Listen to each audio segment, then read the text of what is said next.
Surprise. मेरा बेटा।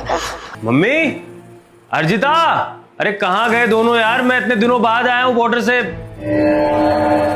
एक मिनट, ये घर में नई काम वाली रख ली इन्होंने, लेकिन इतनी बड़ी उम्र की काम वाली क्यों रख ली अर्जिता ने? सुनिए आंटी जी, आपका नाम क्या है? आंटी जी, आपसे बात कर रहा हूँ मैं, जवाब दीजिए मुझे। अरे बड़ी अजीब आंटी है। आंटी जवाब क्यों नहीं दे रही आप? मम्मी आप, ये आपने क्या हालत बना रखी है अपनी? और आप इस तरह नौकरों की तरह काम कर रही थी? मैं तब से सोच रहा था कि शायद कोई नौकरानी बैठी होगी यहाँ पे। बेटा वो मैं खाली बैठी थी तो ये सब गंद फैला हुआ था तो मैंने सोचा सफाई कर लूं, बस इसीलिए। मम्मी मैंने आपको मना किया था ना कि आपको घर के काम नहीं करने हैं, आपको सिर्फ आराम करना है।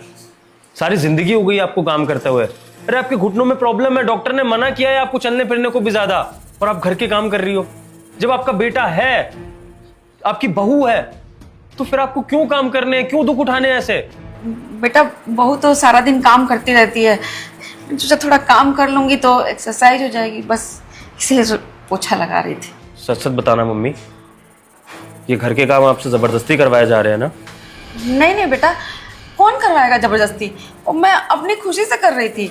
कोई बात नहीं, सच्चाई का पता मैं लगा लूंगा, अर्जिता से खुद पूछ के। अरे नहीं बेटा। अर्जिता, अर्जिता! अरे आप आ गए। मम्मी जी आप ये क्या करती रहती हैं? दिन भर काम करती रहती हैं। अच्छा हुआ विभोर तुम आ गए, समझाओ ना मम्मी जी को, सुनती ही नहीं है। सुनती शायद तुम नहीं हो अर्जिता, क्योंकि मैंने तुम्हें साफ साफ बोला था कि मेरी माँ इस घर के कोई काम नहीं करेगी। मैंने तुमसे कहा था कि अगर तुमसे घर के काम नहीं होते हैं तो तुम मेड रख लोगी, लेकिन मेरी माँ से भूल के भी कभी घर का कोई काम नहीं कराओगी। विभोर ये क्या बोल रहे हो तुम? और भला मैं मम्मी जी से काम क्यों करवाऊंगी? मम्मी जी बताओ ना कि मैं आपसे काम नहीं करवाती और आप अपने मन से करते हो। हाँ मैं तो बोल ही रही हूँ कि मैं खुद से काम कर रही थी, बहू ने कुछ नहीं बोला है। ठीक है, इसका मतलब तुम नहीं चाहते ना कि मम्मी घर के काम करें, तुम करो तो बहुत अच्छी बात है। मम्मी एक काम करो, अपनी बहू को जरा मग्गा हाथ में दो, पोछा ये लगाएगी आपके सामने। मैं देखना चाहता हूँ कि आपकी बहू कितनी कमेरी है, कितने घर के काम करना चाहती है। दो मम्मी, दो दो दो, आप दो, मग्गा दो,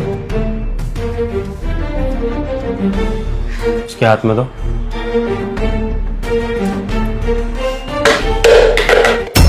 तुम्हें सच पता चल ही गया है ना, तो पूरा सच सुन लो।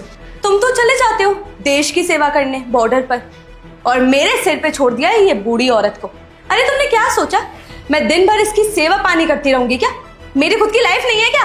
और मैंने जो भी किया बिल्कुल ठीक किया। मम्मी ये बहू लेकर आए थे आप इस घर के लिए, जो आपके लिए ऐसा सोचती है। पता है आज मुझे क्या फील हो रहा है कि एक फौजी की असली जंग बॉर्डर पे नहीं होती है, बल्कि उसके अपने घर में होती है। मैं वहां देश की रक्षा के लिए बॉर्डर पर लड़ रहा हूं, लेकिन यहाँ तो मेरा खुद का घर ही सुरक्षित नहीं है, मेरी माँ सुरक्षित नहीं है।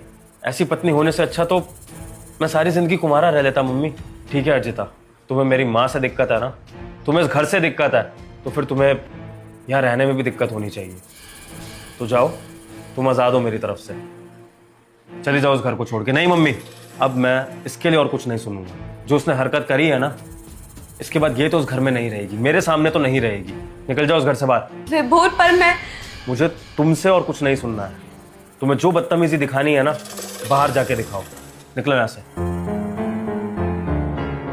मुझे माफ करना मम्मी, मेरे होते हुए आपको ये सब झेलना पड़ा, लेकिन अब मैं प्रॉमिस करता हूँ आपसे, अब से मेरी प्रायोरिटी सिर्फ मेरी माँ होगी।